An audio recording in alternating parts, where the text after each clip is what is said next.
हर हर महादेव, जय माता दी। सूत जी आगे बताते हैं, वहां से पांडवों के प्रस्थित होने के तीसरे दिन उस वन में लगी दावाग्नि में कुंती एवं गांधारी सहित राजा धृतराष्ट्र दग्ध हो गए। संजय तो पहले ही धृतराष्ट्र को छोड़कर तीर्थ यात्रा के लिए चले गए थे। नारद जी से ये वृतांत सुनकर राजा युधिष्ठिर अत्यंत दुखी हुए। कौरवों के विनाश के 36 वर्ष बीतने पर विप्र शाप के प्रभाव से सभी यादव प्रभास क्षेत्र में नष्ट हो गए।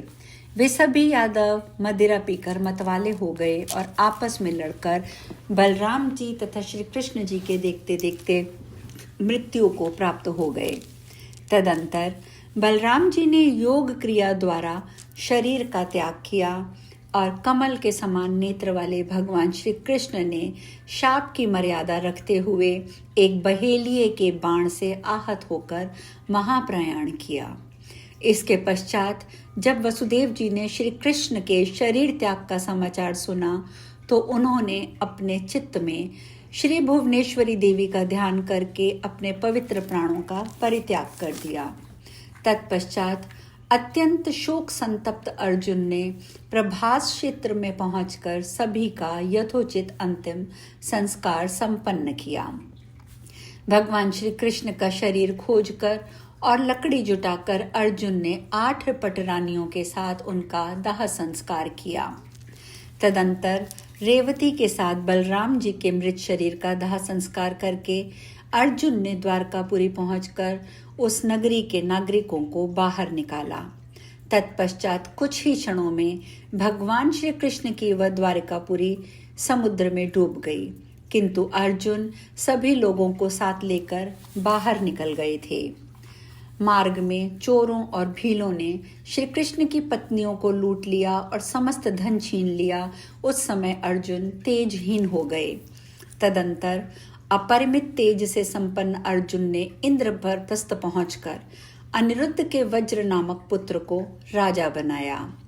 अर्जुन ने अपने तेजहीन होने का दुख व्यास जी से निवेदित किया, जिस पर व्यास जी ने उस महारथी अर्जुन से कहा, हे महामते, जब भगवान श्री कृष्ण और आपका पुनः अवतार होगा तब उस युग में आपका तेज पुनः अत्यंत उग्र हो जाएगा। उनका ये वचन सुनकर अर्जुन वहां से हस्तिनापुर चले गए।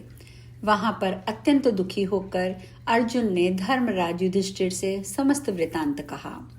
श्री कृष्ण के देह त्याग एवं यादवों का विनाश का समाचार सुनकर राजा युधिष्ठिर ने हिमालय की ओर जाने का निश्चय किया।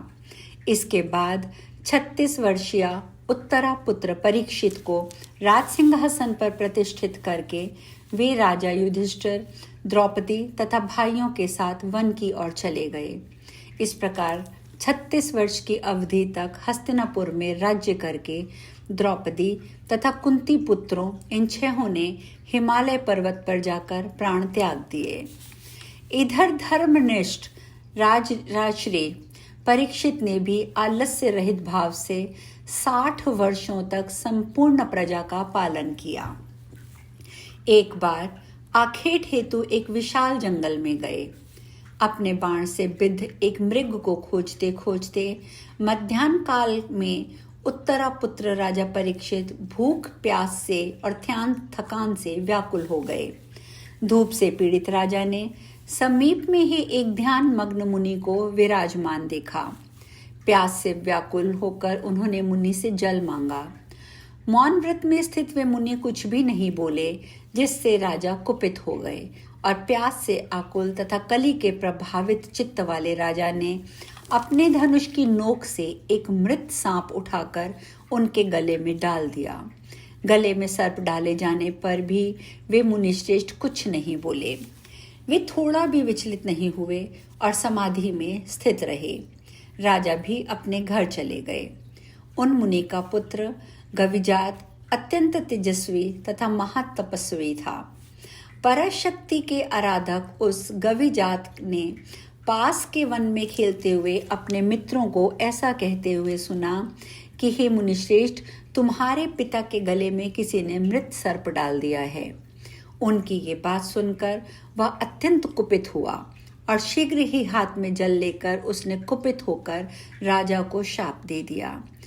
इस प्रकार कहा, जिस व्यक्ति ने मेरे पिताजी के कंठ में मृत सर्प डाला है, उस पापी पुरुष को 1 सप्ताह के अंदर तक्षक डस लेगा। मुनि के शिष्य ने महल में स्थित राजा परीक्षित के समीप जाकर मुनिपुत्र के द्वारा दिए गए शाप की बात कही। ब्राह्मण के द्वारा दिए गए शाप को सुनकर अभिमन्यु पुत्र परीक्षित ने उसे अनिवार्य समझकर वृद्ध मंत्रियों से कहा, अपने अपराध के कारण मैं मुनिपुत्र से शापित हुआ हूँ। हे मंत्रियों, अब मुझे क्या करना चाहिए? आप लोग कोई ऐसा उपाय सोचें।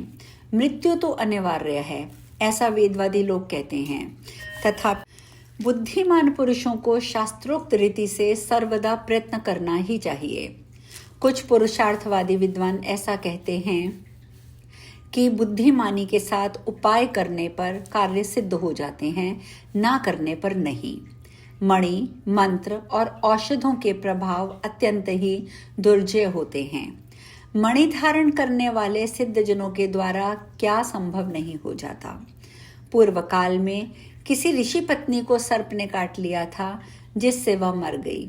उस समय उस मुनि ने अपनी आयु का आधा भाग देकर उस श्रेष्ठ अप्सरा को जीवित कर दिया था। अतः बुद्धिमान लोगों को चाहिए कि वे भवितव्यता पर विश्वास न करें, उपाय भी करें। हे सचिवों, आप लोग इस दृष्टांत को प्रत्यक्ष देख लें।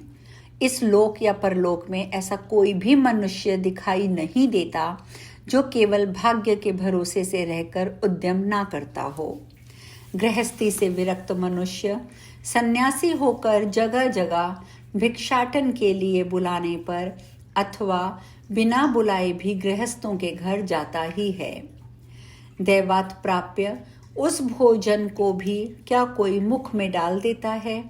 उद्यम के बिना वह भोजन मुख से उदर में कैसे प्रवेश कर सकता है? अतः प्रयत्नपूर्वक उद्यम तो करना ही चाहिए। यदि सफलता ना मिले तो बुद्धिमान मनुष्य मन में विश्वास कर ले कि दैव यहाँ प्रबल है।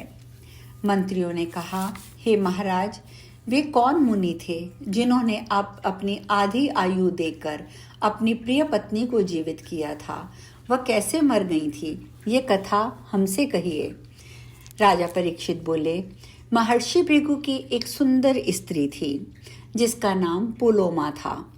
उससे परम विख्यात च्यवन मुनि का जन्म हुआ था। च्यवन की पत्नी का नाम सुकन्या था। वह महाराज शर्याति की रूपवती कन्या थी।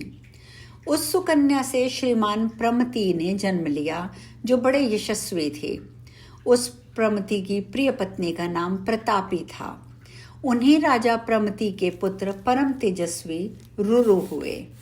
उन्हीं दिनों स्थूलकेश नामक एक विख्यात ऋषि थे जो बड़े ही तपस्वी थे, धर्मात्मा एवं सत्यनिष्ठ थे। इसी बीच त्रिलोक सुंदरी मेनका नाम की श्रेष्ठ अप्सरा नदी के किनारे जल क्रीड़ा कर रही थी। वह अप्सरा विश्वावसु के द्वारा गर्भवती होकर वहां से निकल पड़ी। उस श्रेष्ठ अप्सरा के स्थूल केश के कारण आश्रम में जाकर नदी तट पर एक त्रैलोक्य सुंदरी कन्या को जन्म दिया और फिर उसे वहीं छोड़कर वह चली गईं। तब उस नवजात शिशु कन्या को अनाथ जानकर मुनिवर स्थूलकेश अपने आश्रम में ले गए और उनका पालन पोषण करने लगे। उन्होंने उसका नाम प्रम द्वारा रखा। वह सर्व लक्षणा संपन्न कन्या यथा समय यौवन को प्राप्त हुई। उस सुंदरी को देखकर रुरु काम मोहित हो गए। परीक्षित महाराज आगे कहते हैं, इस प्रकार कामासक्त होकर रुरु मुनि अपने आश्रम में सो गए और उनके पिता ने उन्हें दुखी देखकर पूछा, रुरु इतने उदास क्यों हो? कामत और रुरु ने अपने पिता से कहा, महर्षि स्थूलकेश के आश्रम में प्रमद्वरा नाम की एक कन्या है।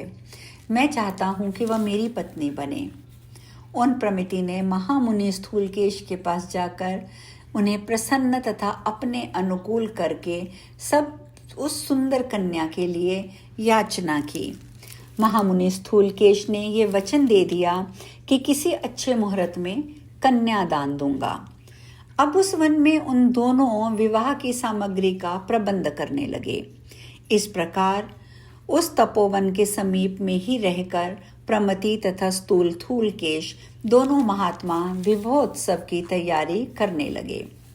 उसी अवसर पर वह कन्या अपने घर के आंगन में खेल रही थी। तभी एक सोए हुए सर्प ने उस सुनैनी का पैर छू गया और स्पर्श होते ही सर्प ने उसे डस लिया और वह सुंदरी कन्या मर गई। तब मृत्यु को प्राप्त हुई ब्रह्म द्वार को देखकर वहां कोलाहल मच गया।